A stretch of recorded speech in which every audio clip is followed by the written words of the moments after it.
मैं बड़ी पीड़ा के साथ, दुख के साथ ये बात कहना चाहता हूं सर, जो 3 बच्चे जिनकी जान गई है इस घटना में, मैं ईश्वर से प्रार्थना करता हूं उनकी आत्मा की शांति के लिए। मैं प्रार्थना करता हूं कि उनके परिवार को यह अपार कष्ट सहन करने की शक्ति ईश्वर दे। मैं प्रार्थना करता हूं नीट में जिन छात्रों का भविष्य बर्बाद हुआ, उन्होंने मजबूरी में आत्महत्या की, उनकी भी जान गई, उनकी आत्मा की शांति के लिए भी प्रार्थना करता हूं। कोटा के अंदर जिन बच्चों की जान गई, सुसाइड किया उन्होंने, उनकी आत्मा को भी प्रभु शांति दे। मैं प्रार्थना करता हूं मणिपुर की हिंसा में 1 साल के अंदर जिन लोगों की जान गई है, जिन लोगों को अपमानित किया गया है, इस सदन को उसके प्रति भी गंभीर होना चाहिए, उसके प्रति भी अपनी संवेदना व्यक्त करनी चाहिए। मानव आरोप प्रत्यारोप ये चलता रहेगा, लेकिन मैं पूछना चाहता हूं, ये कोचिंग को रेगुलेट करने की डिमांड आज से नहीं वर्षों से चली आ रही है, वो कौन करेगा? केंद्र की सरकार करेगी। कोचिंगों के अंदर ये बेसमेंट में आज एक दिन नहीं हुआ मान्यवर जहां पे वहां पे कोचिंग क्लासेस चल रहे हैं या लाइब्रेरी चल रही है। ये कोचिंग क्लासेस और लाइब्रेरी 20-20, 25-25 साल से चल रहे हैं, और उस समय एमसीडी में 15 वर्षों से सत्ता पक्ष भारतीय जनता पार्टी का शासन था। क्या किया आपने उस समय?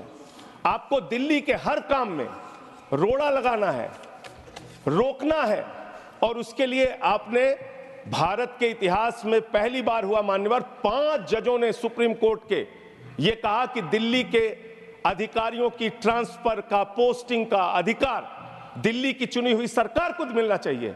आपने वो अधिकार हमसे छीन लिया मान्यवर।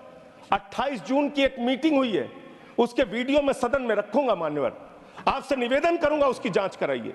हमारे मंत्री सौरभ भारद्वाज जी, आतिशी मारलेना जी, गोपाल राय जी, इमरान हुसैन जी अधिकारियों से कह रहे हैं डिसिल्टिंग कराओ, अधिकारियों से कह रहे हैं नाले साफ करो, अधिकारियों से कह रहे हैं लेबर लगाओ, नहीं तो नाले भर जाएंगे, दुर्घटना हो सकती है। एक भी आदमी, एक भी अधिकारी सिर्फ एलजी संचालित करता है उसको, इसलिए हमारी बात सुनने के लिए तैयार नहीं मान्यवर। मैं निवेदन करना चाहता हूं उसकी जांच कराइए मान्यवर, और जो अधिकारी दोषी हैं, जिन्होंने बार बार कहने के बावजूद, हमारे मंत्रियों के कहने के बावजूद कार्रवाई नहीं की, उनके ऊपर कार्रवाई करनी चाहिए। मैं आपसे कहना चाहता हूं मान्यवर, बड़े निवेदन और विनती के साथ ये कहना चाहता हूं, आपने हमारी हालत वो कर दी, हाथ बांध दिया, पैर बांध दिया, स्विमिंग पूल में फेंक दिया, और आप कह रहे हैं तैराकी करके नंबर बनाओ, नंबर बनाओ, नंबर बनाओ, वरना डंडे से मारेंगे, तुम्हारी आलोचना करेंगे। आज मेरे घाव में पीड़ा हुई सर, इसी सदन के अंदर हमारे मुख्यमंत्री की बीमारी का मजाक उड़ाया गया, और जब मैंने कहा कि ताली क्यों बजा रहे हो, तो कह रहे जेल में गए इसलिए ताली बजा रहे हैं। आप सेलिब्रेट कीजिए। कहा यहां एक सदस्य ने सर, एक मुख्यमंत्री, बस सर खत्म कर रहा हूं सर, मैं सर खत्म कर रहा हूं सर, एक मुख्यमंत्री जिसको आपने पकड़ के जेल में डाल दिया, 50 से कम शुगर उसकी है, उसके बूढ़े माँ बाप को चिंता है, बच्चों को चिंता है, पत्नी को चिंता है, पार्टी के कार्यकर्ताओं की चिंता है। आप सेलिब्रेट कर रहे हैं, आप ताली बजा रहे हैं, आप कह रहे हैं मुख्यमंत्री की हालत है तो बहुत अच्छा है। मानवर इस बात ने हृदय में घाव कर दिया, हृदय में घाव कर दिया। हम एक दूसरे के प्रति इतनी कटुता रखते हैं, इस सदन में बैठ के एक दूसरे के प्रति इतनी कटुता मान्यवर, इतनी कटुता।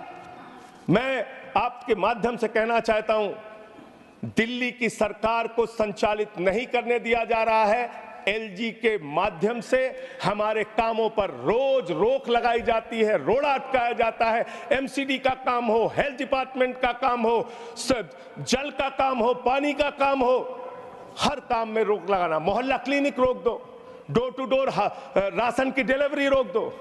ये घटना कोई एक दिन की बनी हुई घटना नहीं है सर, ये 10-10, 15-15 साल के जो गुनाह थे पिछली सरकार के, और पिछले जो एमसीडी में शासन था 15 साल से, ये उसकी देन है। हमने अपने काम जो किए वो आपके सामने रख दिए। हम आपके माध्यम से ये बताना चाहते हैं कि हमारे सरकार के मंत्रियों ने एक नहीं अनेक बार इनसे निवेदन किया, विनती किया, बार बार कहा, और उसके बावजूद सिर्फ और सिर्फ दिल्ली के एलजी महोदय और अधिकारी मिलकर यह प्रयास करते हैं दिल्ली के लोगों का जीवन कैसे नरक बनाया जाए। अपराध क्या है कि उन्होंने दिल्ली के अंदर आम आदमी पार्टी की सरकार बना दी। हमारे मुख्यमंत्री 3 बार चुन लिए गए।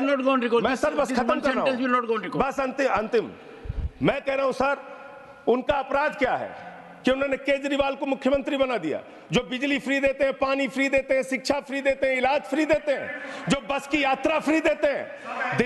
दिल्ली के मुख्यमंत्री अरविंद केजरीवाल जी ऐसे स्कूल बनाते हैं कि अमेरिका के राष्ट्रपति की पत्नी हिंदुस्तान आती है तो कहती है हमें केजरीवाल और सिसोदिया का स्कूल देखना है। हमने वो काम करके दिखाया है, अनुकरणीय काम करके दिखाया है, वो आप पचा नहीं पा रहे हैं। और ऐसे सदन के अंदर हंसी मजाक, लोगों का मौत पे भी ताली बजाने का काम ये बंद कीजिए।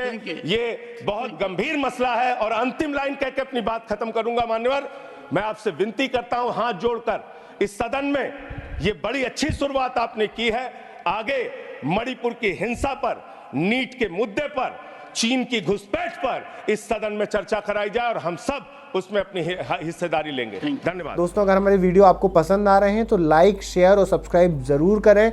अगर आप हमें फेसबुक पे देखते हैं तो फेसबुक में शेयर जरूर करें। नमस्कार।